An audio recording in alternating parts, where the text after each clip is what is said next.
A nationwide effort to inform and educate the proper response to a bleeding wound is in action right now at community medical centers. It's a program called Stop the Bleed, and it could be the difference between life and death in some cases. This is designed to be a layperson course to allow any bystander to help save a life. Its beginnings came from bleak news, school shootings. And when you went through forensically and looked at those, probably 30 to 40% of those victims would have survived if there had been somebody there to put pressure on what was bleeding and stop the bleeding. But the Stop the Bleed program covers so much more than just tragic situations.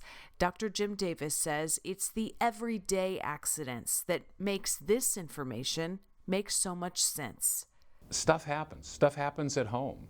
And if you know how to take care of it, knowledge is power. You're less afraid. You're more likely to be able to help. Dr. Davis is the chief of trauma at Community Regional Medical Center. He says this is stuff anyone can do.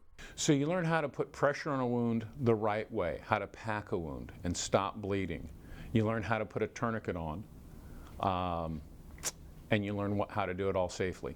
Students are able to, they themselves use some of these tactics on props that are brought by the team, so they get the experience firsthand.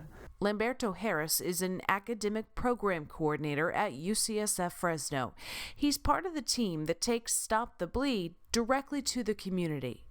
Just remember the vessels are very deep, so we have to pack very, very deep.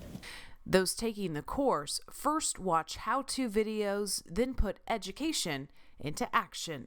The excitement in their faces is, from my end, is just exciting, just to see how much fun they're having, while at the same time how much they are learning. The youngest person to learn all this in Fresno was 8. It's available in both English and Spanish. So far, they've taught students in Selma, Carruthers, and at Sunnyside High School, but more is on the way.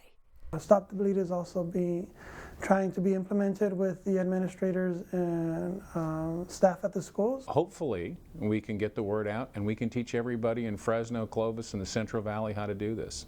It's exposure and information that you hope you'll never need. But if you do, the payoff is priceless. I think this is a life-saving skill that we're offering to teach people for free. And I think the more people we train, the better off everybody in the community will be. National Stop the Bleed Day is this weekend. If you'd like more information on classes near you, visit bleedingcontrol.org. Still ahead, making a new mom's transition back to work a little easier. Tips for breastfeeding on the job in this week's Parenting 411.